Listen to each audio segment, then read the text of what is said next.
Okay. Akwe ni tompak. Kiwase ni ni na tasuis. Tripas nucha shaiwank. Unkechaug tompak made in ni nuchapaiwak. Puspatuk tintap. Greetings, my friends and relatives. My name is Harry Wallace.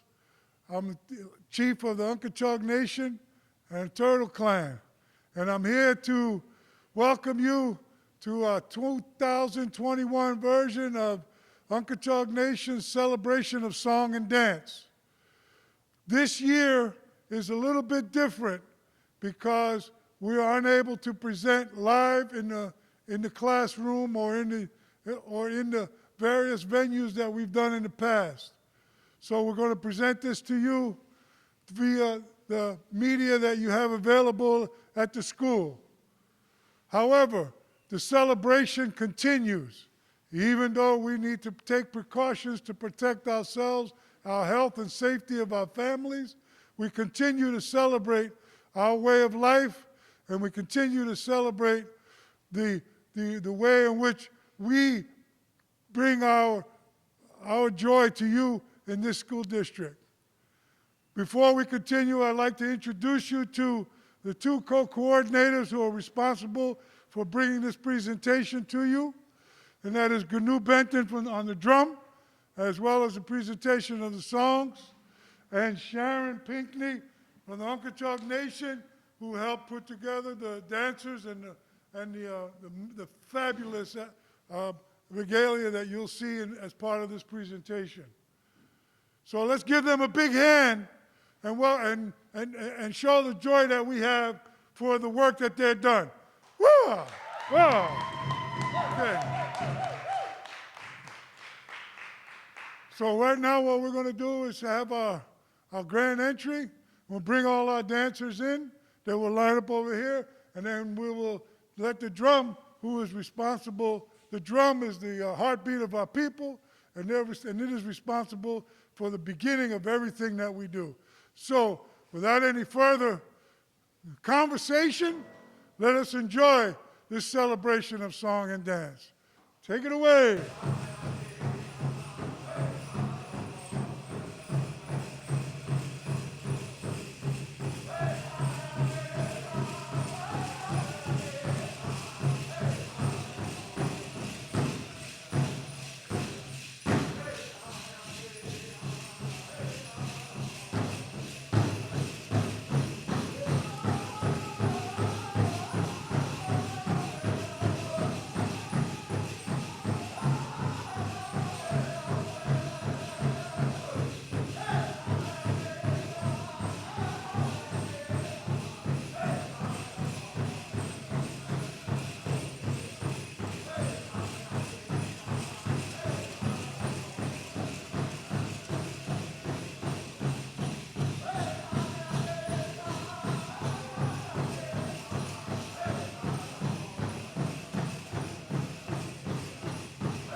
Hello, everybody. Thank you again. My name is Gnu Benton. I'm of the Ojibwe Nation. Today is a very special day, and it's not like any other show that we've had. And of course, we want to pay tribute to all those people that we lost over the year, and we want to be grateful for all those lives that are being brought forward into the future.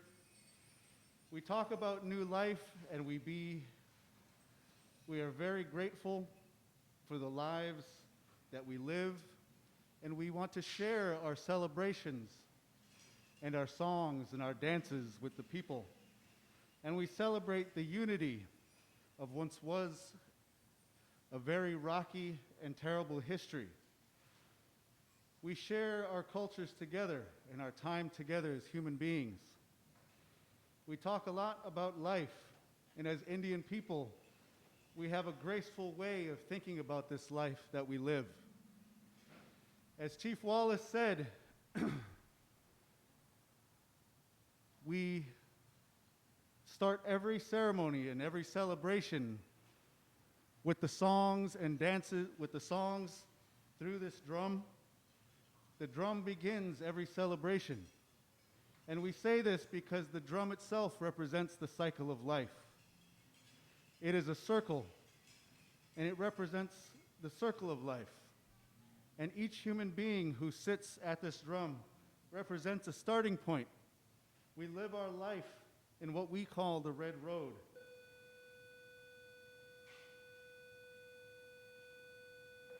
And eventually, we come all the way full circle to the completion of our life here on this earth. We say that this drum represents the heartbeat of the people. It represents the voice of the Creator that exists within each and every one of us. It represents the connection between the spirit realm and the earthly realm. And it's because of this, it moves us as human beings, because the drum exists in every single culture around the world. It moves us to be able to dance. And it's with that movement we're going to be sharing dances with you today. Our first dance is directly tied to this drum. It represents the cycle of life itself because it is represented by the woman. This is what we call our woman's blanket dance. It's called the woman's blanket dance because she carries that blanket upon her shoulders. This blanket represents her strength and her ability to care for her family, her children, and her entire community. It represents her leadership. We say that when a woman dances gracefully, it should never be mistaken for weakness. So too with the teachings of this drum. She is the bearer of life itself.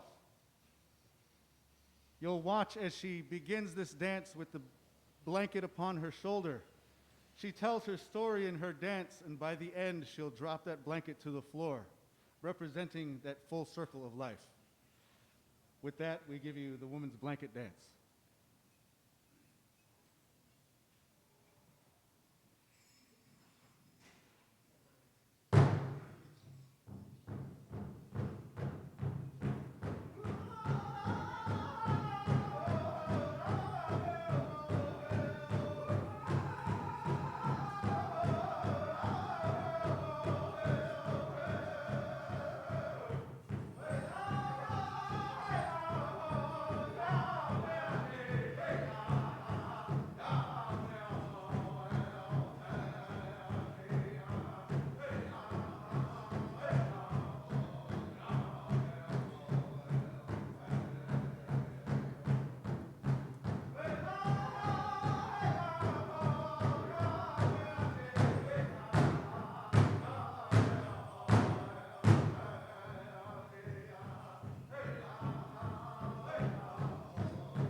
The next dance that we'll be presenting is a dance that comes from a sacred place, which is our very beginnings of our longhouses and our ceremonies. It's said that what's commonly referred to as the peace pipe was very sacred and still is very sacred today in our ceremonial way of life. We carry special songs and special dances. We have what we call the Calumet dance. It's said that this dance relied on the young men of the community who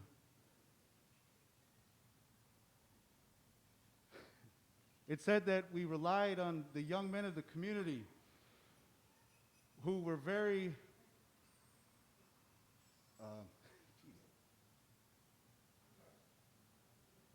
It said that we relied on the young men in the community who dedicated themselves to the ceremonial way of life. It was said that the young, pure of heart men were the only ones to be able to lay their hands on the sacred pipe. And with this dance, these young men presented themselves. Because our pipes are very sacred, I'll be using what we call a shishigwan, or a rattle, for this young man. Without his hands or without placing his knees upon the earth, he'll get as low as possible to that place of being close to that peace pipe. So we'll have our young man come out and demonstrate this dance to you, the Calumet.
The next style of dance that we'll be presenting is a dance that came out of the hardships that Native American people had on this great continent after colonialism.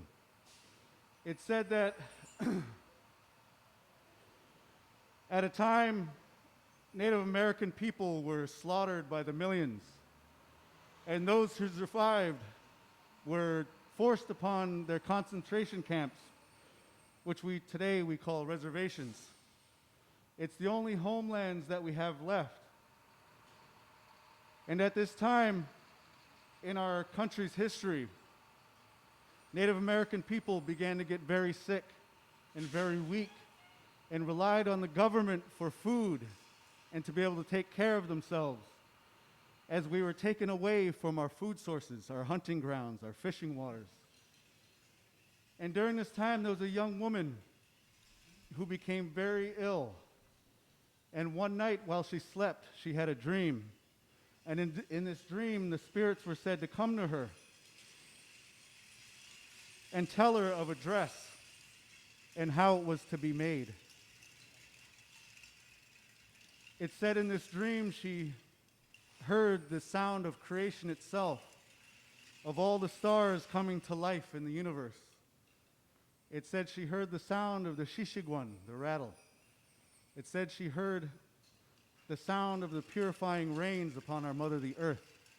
And she heard songs that she never heard before in a style that was never heard before.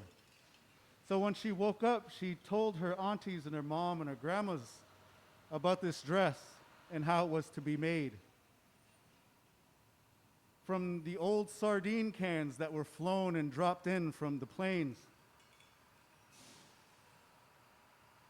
the women made these metal cones that mimicked that sound that she heard in her dream. And the spirits told her that she would to use her hands to gather the medicines from the spirit realm and bless the people. And so too, after this dance was dreamt of and created, the strength came back to Native American people. And to this day, this dress is a symbol of unity and power within the people. The Jingle Dress Dance.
after the creation of this dance, there was a man by the name of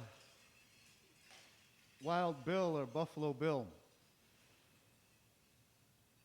And in our history, he would reenact under a big top as a show the cowboy and Indian battles. And part of the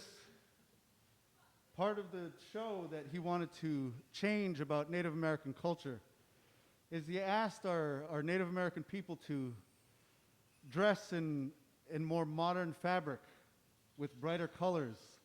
He asked the men to be able to sing faster if they could, all for the reason to be able to sell more tickets and to make more money. So with this, we have the advent of our women's fancy dance.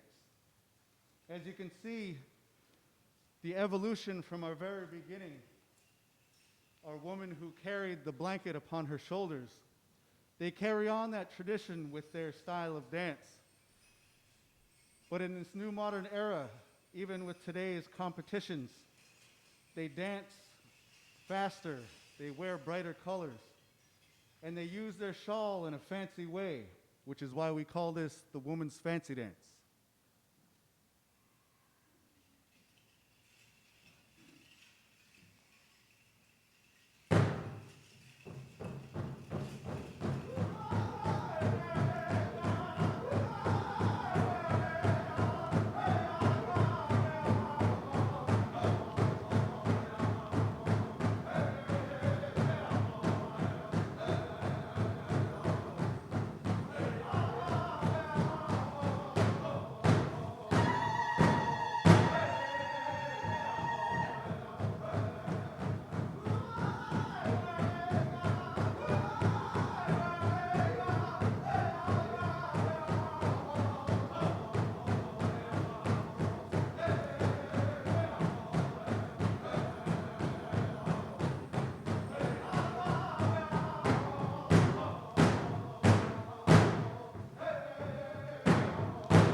The next dance that we'll be presenting is what we call our men's grass dance.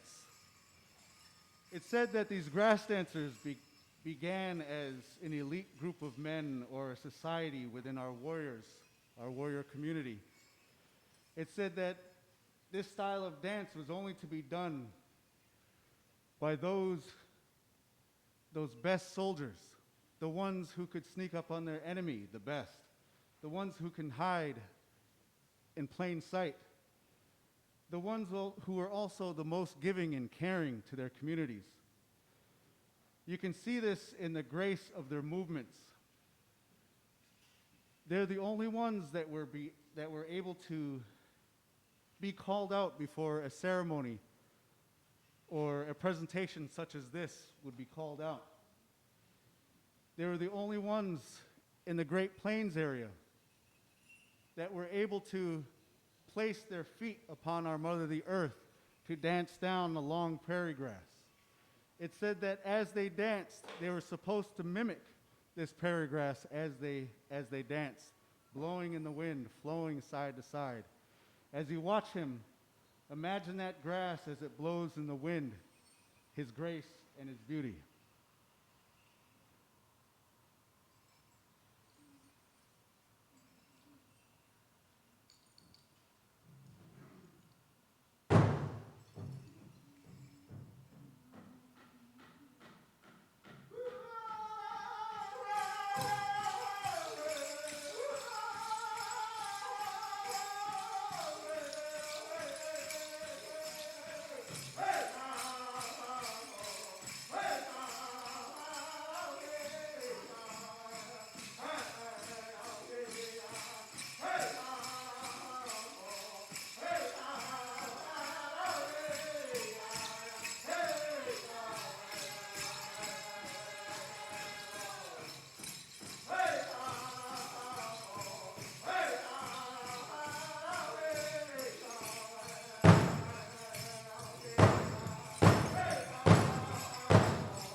So next we're going to present two very special dances.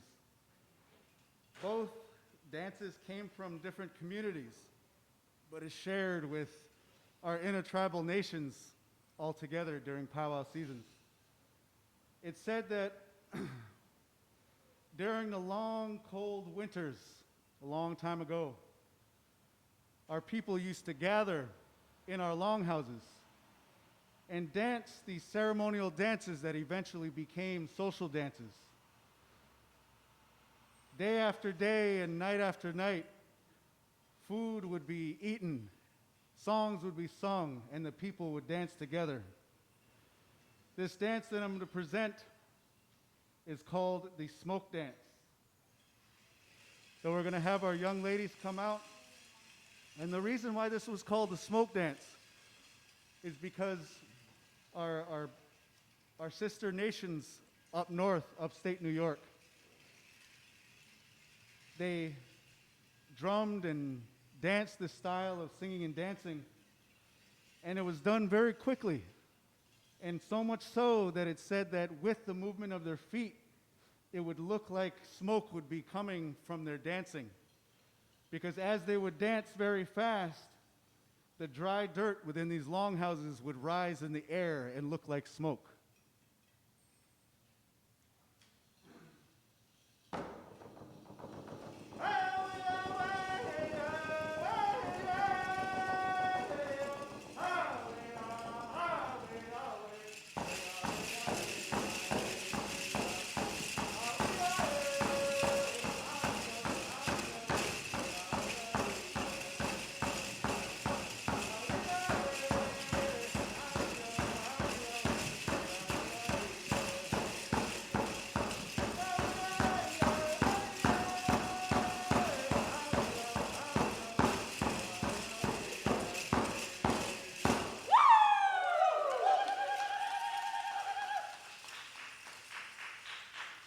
So in some of our contest arenas, you can imagine hundreds and hundreds of these dancers competing very fast songs, and it's such a workout. So this next song that we're going to be presenting is what we call our round dance. This round dance is very special to us as Native American people, and it comes from our sister tribe, the Cree people from Canada. The reason why it's called a round dance is because our people gather together in a circle. If we can have our dancers come out and gather in a circle. This song originated from the romantic songs that were made by the men in courting the women that they wanted to court in the community. The drum beat would sound like the heartbeat itself, and they would play romantic melodies with their voices. And over time, these songs became very popular amongst the people. And these round dance song times would be times where our people can come together, dance together, share stories, catch up with one another, and just have a good time sharing and dancing the night away.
So, this concludes our celebration of Song and Dance for 2021. I wish to thank all of you for being a part of this, because even though you're not here with us, you're still a part of this celebration. Again, I'd like to thank Sharon Pinckney and Gnu Benton for coordinating this event for us. I would also like to thank our friends and relatives from Shinnecock for coming here to help us celebrate our song and dance. Give them a big hand. Wow. Well, also, our relative from Haliwa-Saponi in North Carolina, beautiful grass dancer, wonderful. Give him a big hand. Oh. And let's not forget the children of the Unkechaug Nation. These young people learning these stuff, these songs. They get better and better every year, and I get older and older. So I'm out of breath, but I want to tell you, I enjoy this as much as I enjoy anything else that I do, and I'm really happy to be a part of this. And thank you all for being a part of this with us. And we say, tabutne anawaya on. Thank you. Wami ni tapa.